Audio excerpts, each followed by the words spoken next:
Saludos amigos, sean todos bienvenidos y bienvenidas como siempre a su espacio, su reflexión, esta interacción diaria, periodismo y sociedad, donde cada día llevamos la intención de compartir las energías, de que aunemos esfuerzos y construyamos un país mejor, pero para todos. Esa es la idea. Pero eso sí, sin Dios nada. Todo con la guía de nuestro Señor, que es la persona, que es el ser que nos conduce a este bienestar que cada día tenemos aquí.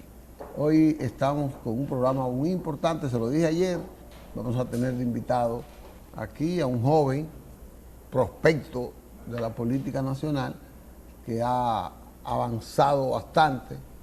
Lo vamos a entrevistar aquí. Estoy acompañado de otro joven valioso de la comunicación, Eli Hellier, que está siempre con su barba, pero no es que él es mayor, es que esa barba la tiene porque sus ancestros vinieron así, no tenían cómo afeitarse cuando ellos llegaron y él ha invitado así. Buenos días, Eli. Gracias, Licho, por ese piropo, pero ya no somos tan jóvenes.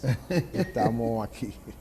Hoy estamos a 14 y para nosotros, especialmente para mí y para ustedes, o una gran parte de ustedes, es un día que yo lo llevo siempre en el recuerdo.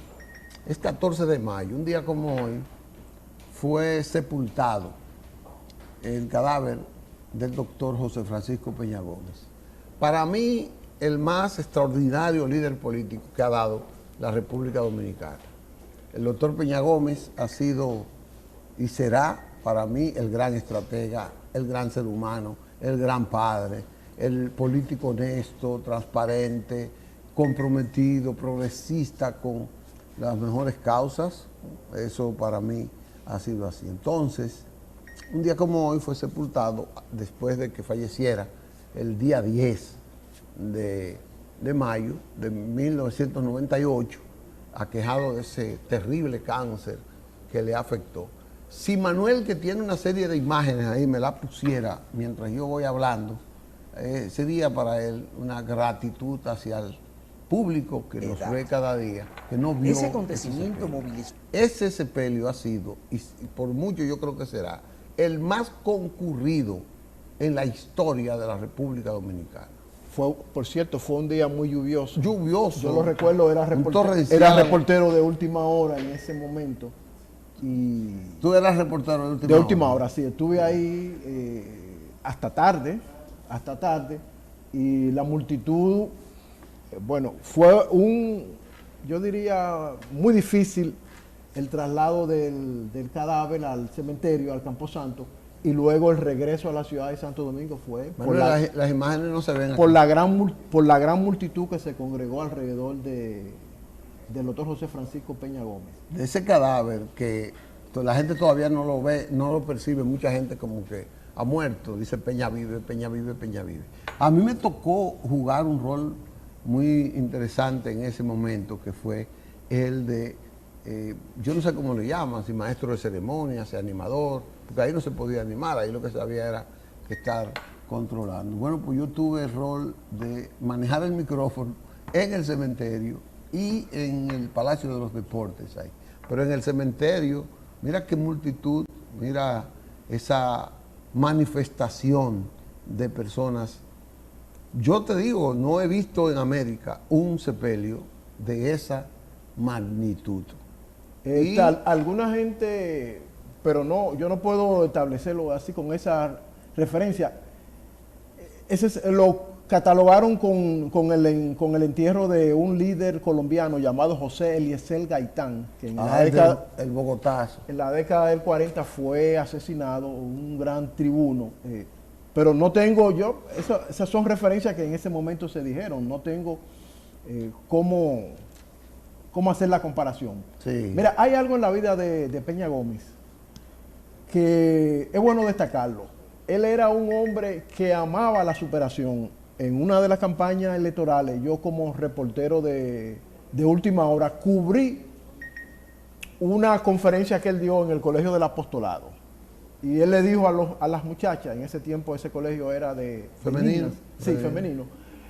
Él le dijo, mire, yo una vez sentado en mi casa, siendo muy joven, siendo como de 15 o 16 años, dije, yo no tengo derecho a no saber alemán, a no saber francés y a no saber inglés. Y dijo, me puse a estudiar y a los 6 o 7 meses ya dominaba 2 idiomas de eso. Es decir, tenía una gran fuerza de superación que es muy admirable en el doctor José Francisco Peña Gómez.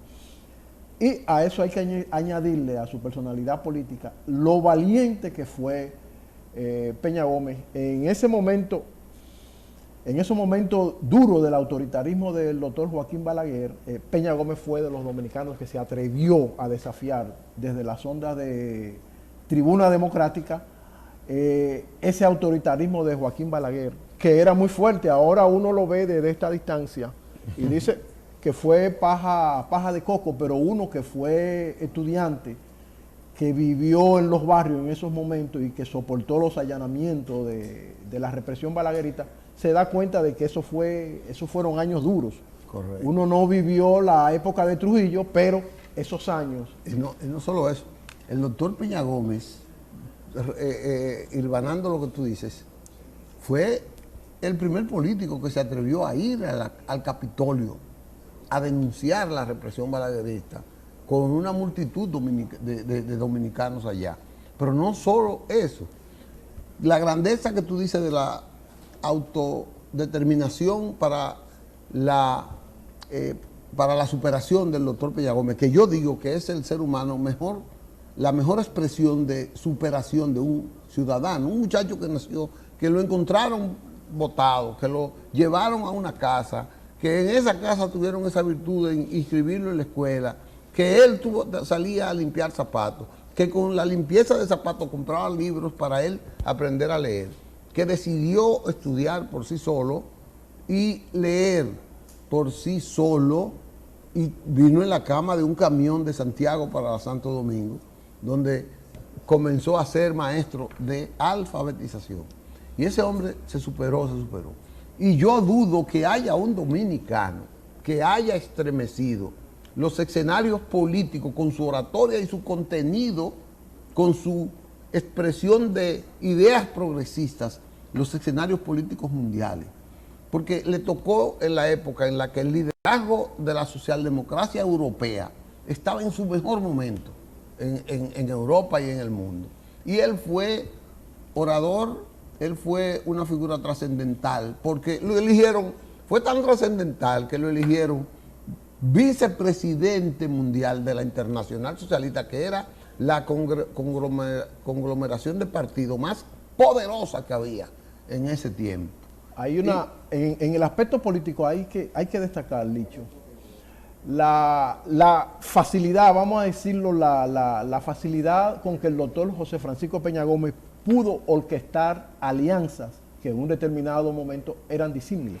Por ejemplo, en el 1974, con la formación del Acuerdo de Santiago, que fue una gran coalición de fuerzas políticas opositoras al régimen de Joaquín Balaguer y que no pudo participar en ese proceso electoral debido a los impedimentos que le puso el régimen en esa oportunidad. Bueno, pues Peña Gómez logró articular en esa gran fuerza política a una figura como el general Elías Wessing y Wessing, que hay que decirlo, fue parte de la contrarrevolución, fue el jefe del Centro de Enseñanza de las Fuerzas Armadas, CEFA, que en 1965 combatió a los constitucionalistas que buscaban reponer al gobierno de Bosch. Y él fue de esa figura, se unió, creyó en la palabra del PRM y fue candidato a la vicepresidencia estando en el exilio. Apoyado por la izquierda. Apoyado por el entonces, un partido muy influyente en el país entonces, que era el Movimiento Popular Dominicano. Un partido de izquierda muy combativo que en ese momento tenía la línea de la Hilda Gotró, que planteaba una unidad total de todas las fuerzas que se oponían al régimen de Joaquín Balaguer. Recuerdo que la vocera del Movimiento Popular Dominicano era en ese entonces la mamá de Guido Gómez. Doña Carmen Mazara. Doña Carmen Mazara. Que el Moreno era el líder del MPD, aún inclusive Sí. ya en ese tiempo. Sí, no, yo creo que ya había fallecido. Seguro, pero seguía siendo. Seguía siendo el líder, y la idea, porque gran parte de esa política que se llamó la línea Isla Gotró correspondía a una visión de él. Que tenía una amistad con el doctor Peña Gómez muy estrecha. Tenía una gran También. amistad con el doctor José Francisco. Mira, Peña. y ahí vamos a terminar con esto, resaltando algo, Eli. Lo que tú has dicho demuestra la gran capacidad estratégica del doctor Peña Gómez. Él había propuesto esa estrategia para derrotar al doctor Balaguer en el 74. Por las razones de represión, el PRD, el Acuerdo de Santiago, hubo de retirarse. Pero el doctor Peña Gómez no cejó, siguió, y entonces se trazó la línea. Primero, de movilizar al PRD y al acuerdo con una propuesta de 5 candidatos de la burguesía liberal, donde él no estaba. Y de ahí salió don Antonio, Salvador, Jacobo, don Manolo Fernández Mármol, Marcio Mejía Ricard. Donde él no estaba, él simplemente iba a ser el guía, el líder. Pero no solo eso. En ese periodo decidió ingresar al PRD, a la Internacional Socialista, de la que hablábamos ahorita, para lograr ese apoyo internacional que era necesario para hacerle ver que Balaguer hacía fraude y no se quería ir del poder. Y no solo eso, se fue al Departamento de Estado, se fue a conquistar, a escudriñar con un sector, porque él decía, no es que todo es tan malo como se ve, ni tan bueno como se ve. Todo lo bueno tiene algo malo y todo lo malo tiene algo bueno. Y él fue a Estados Unidos a escudriñar los liberales de Washington. Él le llamó los liberales de Washington. De eso se hizo amigos, y eso lograron que en el 78, junto con Carlos Andrés Pérez, Jimmy Carter, que era el presidente de los Estados Unidos, lograran presionar a Balaguer para que aún después de perder, que no quería entregar porque le dieron hasta un golpe de Estado, asaltaron la Junta y hubo que hacer malabares. Bueno, pues esa fuerza de los liberales de Washington fueron determinantes para que Balaguer reconociera la derrota. En ese momento en el país había una visión de que Balaguer, sobre todo la tenía Juan Bosch, que fue el gran maestro de Peña Gómez, de que Balaguer era inderrotable. Y parte del aporte yo lo veo así, de Peña Gómez, es haber diseñado la estrategia para desplazar del poder al doctor José Francisco, al doctor Joaquín Balaguer, en un momento en que por H o por R, Bosch, que era de parte en ese momento del liderazgo político nacional, no creía en eso, y muchos de nosotros, aún por la juventud en aquellos tiempos, decíamos que Bosch estaba colaborando con el régimen. De hecho, cuando se dio las elecciones, Bosch planteó un movimiento de desconocer las elecciones, desconocer el triunfo del PRD. Sí, eso fue una carta que él envió al Listín Diario. Correcto. Creo que 3 días después de terminadas las elecciones, donde Bosch planteaba, luego que el pueblo dominicano le había dado, vamos a decirlo así, una gran pela al Partido Reformista Social Cristiano, a los militares y a todo el que apoyaba al régimen de Joaquín Balaguer, le había dado una pela como nunca se había dado. Y Bosch planteó un gobierno de unidad nacional con las Fuerzas Armadas, el PLD y Joaquín Balaguer, excluyendo al PRD. Tal vez de ahí fue que se dio el famoso fallo histórico. Mira, tenemos que irnos porque ya está con nosotros el invitado. Yo quiero que Manuel me ponga la foto del invitado. Hoy tenemos a un joven, para mí, yo lo vi nacer, lo vi crecer, lo veo como parte de mi familia. Este joven que le reconozco y le felicito por este excelente desarrollo que ha tenido. Joel Díaz Ureña, el hijo de Dolores y de Rafael Díaz Filpo. Pero ya él no es eso. Él ahora es una figura extraordinaria que va como candidato.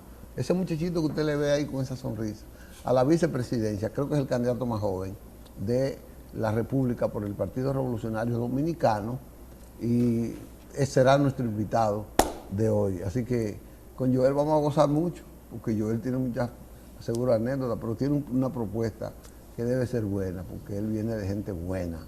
Y Manuel, vamos a la pausa, recuérdate el mensaje de Pacheco, vamos a ponerlo ahí y después vete a la pausa real.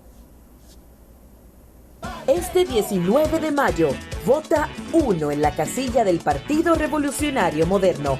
Vota por Alfredo Pacheco para continuar legislando en favor de todos los dominicanos. Vota por Alfredo Pacheco, el diputado de todos, el diputado probado.